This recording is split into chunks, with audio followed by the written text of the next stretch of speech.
여러분, 우리 앞에는 여리고성이 항상 있습니다. 이 여리고성은요, 너무 단단해서 난공불락의 성입니다. 철옹성입니다. 안 무너질 것 같습니다. 당장 우리가 세상 속에 살아갈 때에 우리 주변에는요, 예수 믿는 사람들보다 예수 안 믿는 사람들이 얼마나 많은지 모릅니다. 그 예수 안 믿는 사람들 사이에서 우리가 믿음을 가지고 산다는 것이 얼마나 힘이 드는지 몰라요. 그게 세상만 그렇습니까? 우리 가정 안에도 예수 믿지 아니하는 우리 가족들 때문에 내가 믿음을 잘 지키고 산다는 것이 여간 어려운 일이 아닙니다. 그리고 우리가 세상 속에서 세상 사람들의 논리가 있고 세상 사람들이 살아가는 방법이 있고 방식이 있는데, 우리는 하늘나라의 백성이잖아요. 그래서 하늘나라의 백성의 삶의 방식을 가지고 믿음을 가지고 살려고 하니까 이게 얼마나 힘이 드는지 모릅니다. 그렇지만 우리 앞에 믿음을 가지고 살지 못하도록 막는 아무리 두꺼운 초롱성과 같은 여리고성이 있다 할지라도 그 여리고성 반드시 무너지게 될 줄 믿습니다. 하나님이 무너뜨려 주신다는 것이죠.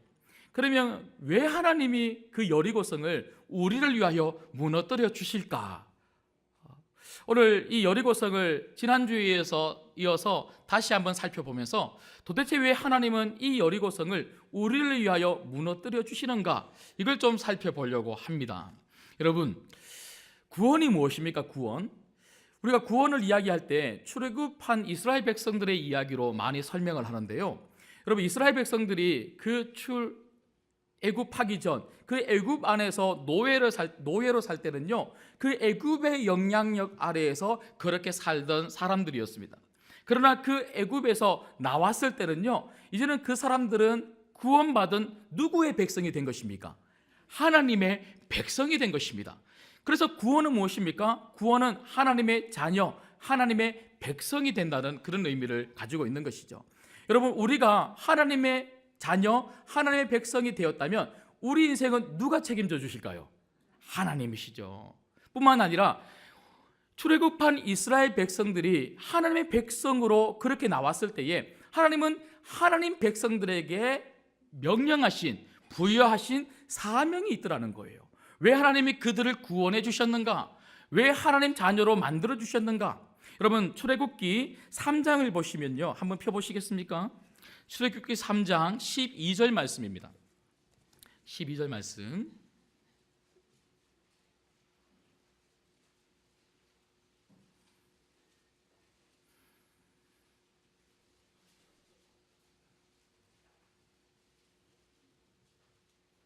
네, 찾으셨어요? 예. 출애굽기 3장 12절 같이 읽습니다. 시작.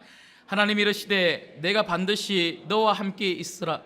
내가 그 백성을 애굽에서 인도하여 낸 후에 너희가 이 산에서 하나님을 섬기리니 이것이 내가 너를 보낸 증거니라. 하나님이 이스라엘 백성들을 그 애굽에서부터 나오게 하셔서 광야를 지나 가나안 땅을 가도록 만들어 주신 이유는 뭐냐면요, 하나님의 백성으로 하여금 하나님만을 예배하고 하나님만을 섬기는 하나님 백성으로 살아가라고 그렇게 만드셨다는 거예요. 여러분, 그러고 보면요, 지금 여리고 성벽 앞에 서 있는 사람들은 누구냐면 하나님의 사람들입니다. 그리고 이 하나님의 사람들이 하나님의 땅으로 들어가겠다는 거예요. 여러분, 이 땅은 누구의 땅입니까? 하나님이 창조하신 하나님의 땅입니다. 그래서 이 땅에는요, 하나님의 사람들이 하나님만을 예배하고 경배하고 하나님 사람으로 살아가야 되는데, 사람들이 죄를 지으면서 악하게 자기를 위하여 살아가고 자기의 성을 만들면서 살아가고 하나님을 반대하면서 살아가는 수많은 사람들이 하나님의 땅에서 하나님의 땅이 아닌 것처럼 자기 땅처럼 살아가는 사람들이 많이 있더라는 거예요. 그런 사람들 중에서 하나님은 이스라엘 백성들을 붙잡으셔서 그들에게 하나님의 사명을 부여하시면서 너희들은 나의 백성이야, 나의 백성이야.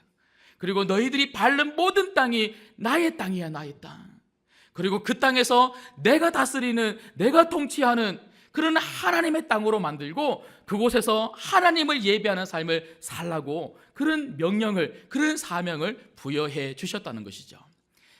이런 사명을 부여받은 하나님의 사람이 지금 여리고 성벽 앞에 딱 서 있습니다. 그러니까 하나님은 이 하나님의 사람들을 위해서라도 이 성벽을 무너뜨려 주셔야만 하는 거예요. 이스라엘 백성들은요, 자기를 위하여 살아가는 것이 아니라 하나님 백성이 딱 되는 순간부터 누구를 위하는 삶이 되는 것입니까? 하나님을 위한 삶이 되는 것입니다. 그리고 그 하나님의 사명을 감당하는 삶이 딱 그들 마음속에 있기 때문에 그들이 여리고 성벽을 무너뜨리고 그 안에 들어간다는 것은 바로 하나님의 사람들이 들어가는 것이고, 그곳에 하나님의 뜻인 하나님의 그 나라를 회복하기 위해서 하나님을 예배하는 백성들의 삶의 자리로 만들기 위해서 그렇게 들어가는 것이라는 것이죠. 여러분, 오늘 저는 이런 맥락에서 말씀을 보다가 보니까요, 여러분 다시 본문으로 한번 돌아가 보십시오. 저는 오늘 6장 8절 9절 말씀에 참 제 눈이 딱 꽂히는 그런 단어가 하나 있었습니다. 그게 뭐냐면요, 바로 나팔입니다. 나팔. 여러분, 여리고 성벽을 하나님이 돌라고 하시면서 아무도 말하지 말라, 어떤 소리도 내지 말라, 아무것도 없어요. 아무것도 없는데 뭐 가면서 너희들이 뭐 총 칼을 가지고 가라, 뭐 전쟁할 준비를 하고 가라, 뭐 그런 명령은 하나도 없고 단지 그 여리고성 주변을 돌라고 하는데, 그 도는데 가장 핵심적으로 뽑는 사람들이 누구냐면 바로 제사장님들이었습니다. 그리고 8절 9절 말씀에 보니까요, 특별히 9절 말씀 보십시오. 그 무장한 자들은 나팔 부는 제사장들 앞에서 행진하며 후구는 그 궤 뒤를 따르고, 제사장들은 무엇을 불며 행진합니까? 나팔을 불며 행진하더라. 나팔을 불며 행진하는 이스라엘 백성들의 모습, 특별히 제사장들의 모습이 제 눈에 딱 꽂히는 거예요. 도대체 왜 나팔을 불며 행진하는 걸까? 이 나팔 소리는 도대체 뭘까? 제가 한 번 또 이런 말씀을 읽으면서 설교를 준비를 할 때에 이 나팔이 어떻게 생겼고 이 나팔을 한번 구입을 해봐야 되겠다, 이런 마음이 한 번도 안 들었는데요, 지난주에 들은 거 있죠. 그 제가 나팔을 하나 구입했습니다. 이게 양각 나팔이거든요. 양의 뿔로 만든 나팔인데, 이게 우리나라에서 만든 게 아니고 이스라엘에서 만들었어요. 그 제가 검색을 여리고성 양각 나팔 쳤거든요. 그러니까 이게 여리고성에서 그 당시 쓰인 건 아닌데 그런 모양을 본따서 이게 만든 이 양각 나팔입니다. 나중에 여러분 요 앞에 둘 테니까 한번 만져도 보시고 풀어보시면 좋겠는데, 제가 이걸 사서 연습을 했어요.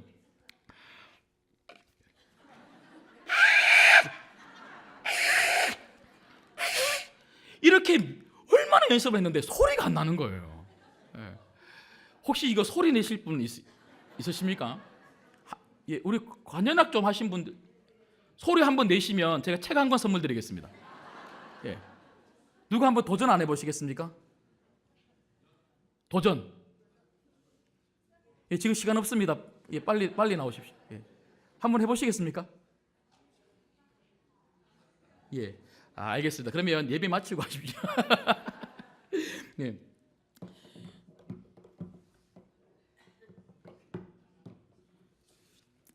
예. 이게 이렇게 불기가 힘든 나팔이더라고요. 그런데 이 여리고 성벽 앞에 지금 서 있는 이 제사장들이 이렇게 불기도 힘든 양각 나팔을 이렇게 불면서 돌았는데, 이스라엘 백성들에게 있어서 나팔은요 2가지 종류가 있었습니다. 여러분, 민수기 10장에 보면요, 은나팔, 그러니까 은각나팔이 있고 양각나팔, 이 양의 뿔로 만든 나팔이 있습니다. 이 은각나팔은 히브리어로 하초츠라라고 하고요, 이 양각나팔은 히브리어로 쇼파르라고 합니다. 그런데 오늘 여기 보시면요, 은각나팔인지 양각나팔인지 무슨 나팔일 것 같습니까? 예, 양각나팔. 이 양각나팔 쇼파르라고 하는 이 단어가 여기 지금 쓰이고 있습니다. 지금 우리나라 성경에도 양각나팔이라고 나오고 있지 않습니까? 그런데 이 은각나팔인 하초츠라는요, 보통 전쟁 때 주로 사용된 나팔입니다. 싸울 때 사용된 나팔이고요.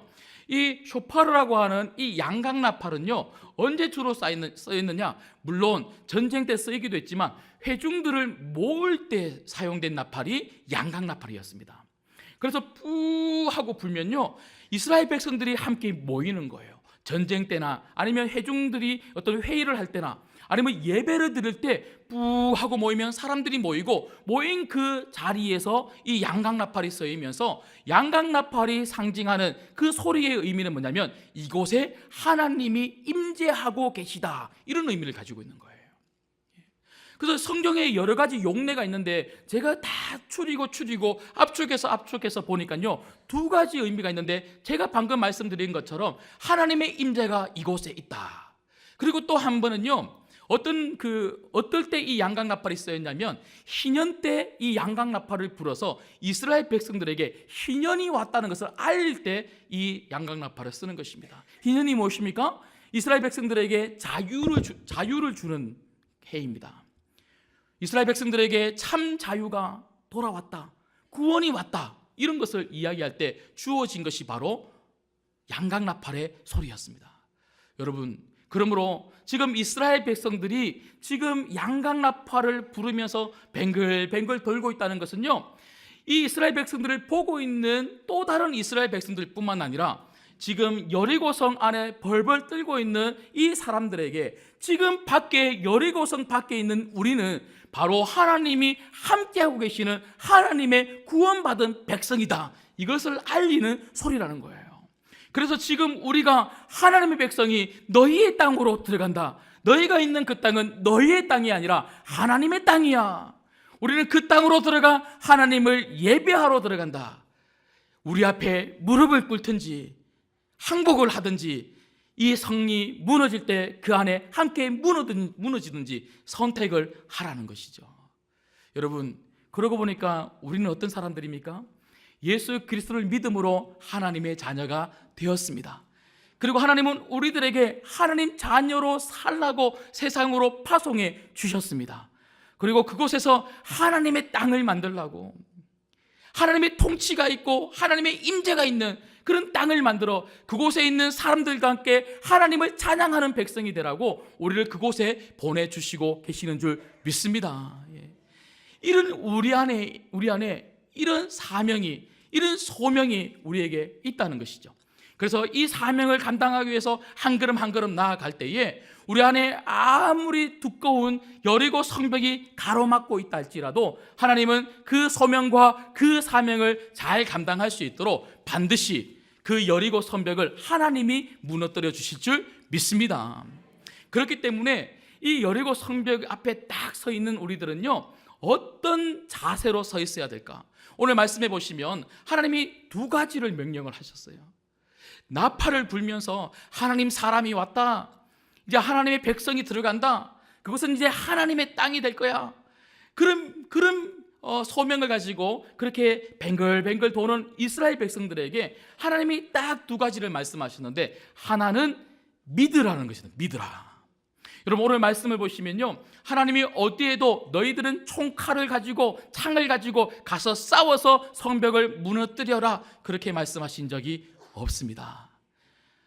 우리가 지난주에서 오늘 말씀을 통해서 보는 것처럼 하나님은 그저 무엇만 말씀하셨습니까? 그냥 내가 말하는 대로 하루에 한 바퀴씩 돌라, 그리고 마지막 7째 날 7바퀴만 돌라. 이스라엘 백성들은요, 하나님이 말씀하시는 것을 그저 믿고 순종만 했던 것입니다. 그렇지, 하나님이 이렇게 우리들에게 말씀해 주셨으니까 우리가 이 말씀대로 순종만 하면 하나님은 반드시 이 여리고성을 무너뜨려 주실 것이야, 그런 믿음이 있었기 때문에 그 말씀을 듣자마자 그들은 순종했던 것입니다. 여러분, 우리가 하나님 말씀을 듣고 어떻게 순종할 수 있습니까? 믿지 못하면 순종할 수 없습니다. 하지만 믿으면 순종할 수 있습니다. 하나님이 이스라엘 백성들에게 요구하신 것은요, 뭔가 이 여리고 성벽을 무너뜨리기 위해서 준비해라, 힘을 길러라, 어떤 능력이 있어야 된다, 그렇게 말한 적이 없으십니다. 그저 믿고 내 말대로 순종하고 따르라는 것이죠.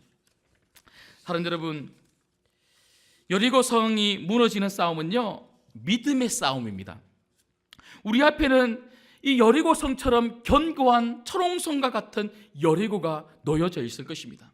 그런데 이 여리고가 얼마나 두꺼운지가 문제가 아니라 내가 어떠한 믿음으로 그 앞에 서 있는가가 문제인 것입니다. 여리고성이 왜 안 무너집니까? 여리고성이 왜 그렇게 두껍하게 보입니까? 내 믿음이 작기 때문에 그렇습니다. 하나님이 우리들에게 원하시는 것은요, 믿음입니다. 믿음으로 그 앞에 서 있으면 그 여리고성은 무너진다는 것입니다. 내가 반드시 믿음으로 살아가는 너희들을 위해서 내 사명을 이루기 위해서 정말 이 땅을 하나님의 땅으로 그렇게 만들어가며 하나님을 찬양하고 하나님을 예배하는 사람들을 그렇게 만들기 위해서 전진하는 너희들의 발걸음에 아무리 두껍한 그런 여리고성과 같은 그런 초롱성과 같은 그런 문제가 있다 할지라도 내가 무너뜨려 줄 거다. 이걸 믿으라. 이렇게 말을 하는 것이죠. 여러분, 우리는 우리의 삶을 살아가는 것이 아닙니다. 우리는 예수 그리스도를 믿는 그 순간부터 하나님의 자녀가 된 것입니다. 하나님의 자녀가 되었다는 것은요, 나는 내 생명으로 사는 것이 아니라 예수 그리스도의 생명을 가지고 예수님의 삶을 우리는 이 땅 가운데 사는 것입니다. 그래서 예수 그리스도를 위한 삶을 살아가기 때문에 우리의 삶의 자리에 아무리 장애물이 있고 아무리 우리를 가로막는 그런 두껍한 벽이 있다 할지라도 하나님은 예수 그리스도를 위한 삶을 살아갈 수 있도록 우리의 앞에 놓여 있는 모든 장애물들을 반드시 제거하여 주실 줄 믿습니다. 여러분, 대학연합교회라고요, 김형민 목사님이라고 여자 목사님이십니다. 이 여자 목사님이 그 청년 사역으로 참 유명하세요. 그래서 제가 2주 전에 책을 한 권을 읽었는데, 이 목사님이 원래 그 남편 되시는 분도 아주 유명한 목사님이세요. 오영태 목사님이라고 아십니까? 예. 안 유명한가 봐요. 예. 여러분 박성호 목사밖에 모르시죠? 예. 자, 오영태 목사님이라고 아주 유명한 목사님이 있는데 그 목사님을 전도 현장에서 만났대요. 그래서 저렇게 열정적으로 전도하는 사람이라면 내가 결혼해야지 하고 뭐 23살 때인가 말든 결혼했답니다. 근데 결혼을 딱 하고 그 미국으로 공부하러 유학을 갔는데요. 이 남편이 공부하러 딱 가고 나면 자기가 막 정말 하나님께 간절히 기도했대요. 하나님, 우리 남편이 저렇게 공부한다고, 사실 돈이 없잖아요. 둘 다 공부하기는 너무 힘드니까 남편 공부한다고 저렇게 뒷바라지하고 있는데 나도 공부하고 싶습니다. 나도 공부하고 싶습니다 하고 그렇게 눈물로 기도했대요. 근데 하루는 비가 막 내리는 날인데 눈물로 기도하면서 하나님, 저 좀 밀어주세요. 저 좀 밀어주세요. 제가 열심히 좀 공부해서 하나님 나라의 공무원이 되겠습니다. 그렇게 기도했대요. 그래서 저를 밀어주시면 하나님 손해보지 않습니다. 저 좀 밀어주세요 하고 그렇게 눈물로 기도하는데, 그날 그 비가 많이 내렸기 때문에 그 집 처마 밑에 비를 피하러 온 어떤 노신사가 있었답니다. 근데 그렇게 눈물로 기도하는 이 김영민 목사님을 보고는 문을 똑똑 두드리더래요. 누구십니까 하고 문을 딱 열어주니까 어떤 백발의 노신사가 왜 그렇게 우냐고 그렇게 물어보더래요. 그래서 그때는 영어를 잘 못하니까 그냥 스쿨 학교 이렇게 이야기했대요. 그랬더니 그 노신사가 그냥 고개를 끄덕끄덕거리더니 주소를 하나 적어주면서 여기에 내일 찾아오라 그랬답니다. 그래서 이 김영민 목사님이 이 주소를 가지고 그 다음날 딱 찾아갔더니 그곳이 어디냐면요, 미국 사우스웨스턴 침례 대학교들이에요. 그리고 그분을 딱 만났는데 그분이 그 대학교의 총장이더랍니다. 그리고 그 총장님이 웃으시면서 그렇게 공부하고 싶냐 그러면서 당신에게 4년 전액 장학금을 주겠다고 공부를 시켜줬대요. 할렐루야. 예. 하나님 이런 분이십니다. 하나님의 일을 하고자 하는 사람들은요, 반드시 하나님이 할 수 있도록 도와주시는 분이 우리 하나님이신 줄 믿습니다. 문제는 내가 하나님 일을 안 하려고 하는 거예요. 믿음으로 안 살려고 하는 거예요. 여리고 성 앞에 서서 나팔을 안 불려고 하는 거예요. 여러분, 우리는 나팔을 불어야 될 줄 믿습니다. 하나님이 여기 임재하고 계시다. 나는 하나님의 구원한 하나님의 백성이다. 내가 가는 곳, 내가 밟는 곳마다 하나님의 땅이 될 것이다. 이곳에서 하나님의 사람들이 생겨나 하나님을 예배하는 그런 곳이 될 것이다. 여러분 가정이 여러분이 나팔 불므로 말미암아 여러분 가정이 하나님의 땅이 되기를 주님의 이름으로 축복합니다. 우리가 밟는 모든 학교들마다, 우리가 가는 모든 직장들마다 하나님의 땅이 되기를 주님의 이름으로 축복합니다. 여러분, 시간이 좀 갔지만 한 가지만 더 말씀을 드리고 말씀을 마치려고 합니다. 오늘 말씀해 보면요, 하나님이 이 이스라엘 백성들에게 명령하신 두 번째 명령은요, 바로 침묵하라는 거예요. 침묵. 여러분, 왜 침묵하라고 하셨을까요? 침묵이 뭡니까? 침묵은 말하지 않는 거잖아요. 말하지 않는 거. 하나님은 말하지 말라고 하신 거예요. 여러분, 이스라엘 백성들은요 말이 많았어요. 말이. 이스라엘 백성들이 출애굽해서 그들은요 늘 불평불만이었습니다. 우리를 여기 죽이려고 여기까지 인도했냐? 왜 먹을 것을 안 주냐? 왜 물을 안 주냐? 그 마음에서부터 불평불만이 어디로 나옵니까? 말로 나오는 거예요. 여러분, 불평불만은요 말로 나옵니다. 말로 나오면요 그 말은 내 삶을 불평불만으로 인도하는 삶이 됩니다. 그리고 내가 말한 그 불평불만은요 늘은들은 내 생각은 다른 사람들에게 영향을 미칩니다. 여러분, 여리고 성벽을 돌 때에 하나님은 네 생각 말하지 말라는 거예요. 불평불만 이야기하지 말라는 거예요. 이렇게 한 바퀴 돌고 그 다음날 또 한 바퀴 돌고 이렇게 계속 돌 때에 3일째 4일째 가다가 이렇게 돌다가 정말 우리가 이 성벽을 무너뜨릴 수 있을까? 하나님이 정말 무너뜨려 주실까? 이게 무슨 영향력이 있겠어? 이게 무슨 힘이 있다고 이 성벽이 무너져? 혹시 그렇게 생각할까 봐 하나님은 네 생각 말하지 말고 입 다물고 침묵하고 누구만 바라보라는 거예요? 하나님만 바라보라고요. 여러분, 우리가 여리고성과 같이 tuk합한 그런 문제가 생길 때마다 우리들에게 정말 필요한 것이 무엇입니까? 입을 다무는 것입니다. 침묵 훈련이 우리들에게 필요합니다. 그리고 하나님의 소리에 우리의 귀를 기울이는 것입니다. 자꾸 내 소리 내다 보면요 하나님 소리가 안 들려요. 자꾸 내 안에 있는 불평불만을 가지고 끊임없이 내가 생각하는 방법들을 자꾸 생각해내면요 하나님이 내게 이미 말씀해 주신 방법이 있는데 그 방법을 잊어버려요. 그런데 하나님은 계속 한 바퀴 돌고 그 다음날 돌면서 너희들의 생각, 너희들의 방법이 아니라 내가 이미 너희들에게 말해준 그 방법대로 나를 믿고 계속해서 나에게 집중하면서 돌라고 말씀해 주신 것입니다. 그래서 오늘 말씀해 보면요 물론 그 앞에부터 계속해서 비슷한 맥락의 말씀이 있지만 14절 한번 보실래요? 14절 말씀 보시면 그 둘째 날에도 그 성을 한 번 돌고 진영으로 돌아오니라 여섯 동안을 이같이 행하느니라. 그러니까 그 둘째 날도 그랬다는 것은요 첫 번째 날에 행했던 것처럼 여전히 그들은 그렇게 돌았다는 것입니다. 그리고 15절에 보시면요 일곱째 날 새벽에 그들이 일찍이 일어나서 전과 같은 방식으로, 전과 같은 방식이 뭡니까? 침묵하고 그저 성을 도는 것입니다. 이 방식은 누가 주신 방식입니까? 하나님의 방식입니다. 여러분, 오늘 이스라엘 백성들 앞에 놓여진 이 초롱성과 같은 여리고 성벽이 무너지는 데는요 아무것도 필요 없었어요. 오직 하나님의 능력만 그곳에 임했다는 것입니다. 그들에게 필요했던 것은요 그저 하나님을 믿고 내 생각 나타내지 않고 내 마음에 있는 불편함 드러내지 않고 그런 것들로 통해서 다른 사람들에게 영향력을 미치지 않고 그저 입을 다물고 모든 백성들이 하나님만 바라봤다는 것이죠. 그리고 하나님 방법만 생각했다는 것입니다. 그리고 하나님 말씀만 생각하고 하나님이 반드시 그렇게 해 주실 것이라는 그런 믿음과 기대감을 가지고 그렇게 돌았던 것입니다. 여러분, 말씀을 맺겠습니다. 여러분, 우리가 밟아야 할 땅은 참 많이 있습니다. 하나님은 우리를 예수 그리스도 안에서 하나님의 친백성 삼아 주셔서 그리고 귀한 사명 주시면서 너희가 밟는 모든 땅이 내 땅이 될 것이다. 하나님의 땅이 될 것이다. 그리고 그곳에서 하나님 백성을 만들고 그들과 함께 나를 찬양하는 예배자가 되라. 그런 귀한 사명을 우리 모두에게 주셨습니다. 그래서 우리가 가는 곳마다 우리는 우리의 삶을 살아가는 것이 아니라 하나님의 생명을 가지고 하나님이 부여하신 하나님의 삶을 우리는 살아가는 것입니다. 여러분 가정이 하나님의 땅이 되시고 여러분 직장과 여러분 학교와 우리가 가는 모든 곳이 하나님의 땅이 되기를 주님의 이름으로 축복합니다. 그런데 그렇게 하지 못하도록 끊임없이 우리 앞에는 여러 가지 방해물들이 있습니다. 그게 환경일 수 있습니다. 그게 사람일 수 있습니다.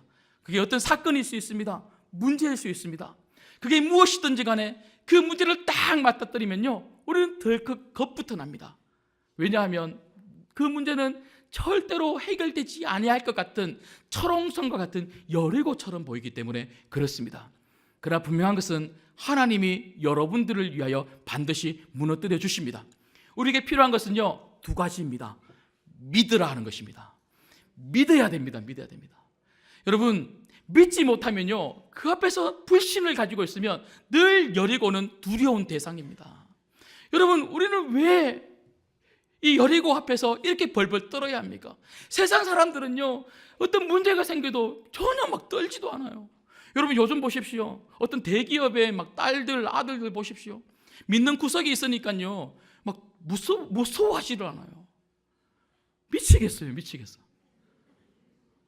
아유, 무서워하지를 않아요. 여러분, 그들은 자기 아버지 믿고 저렇게 막 그러는데, 우리는 또 믿는 구석이 있지 않습니까? 우리는 하늘 아버지가 있습니다. 우리도 믿는 구석이 있는데 뭐가 두려워, 뭐가 두려워.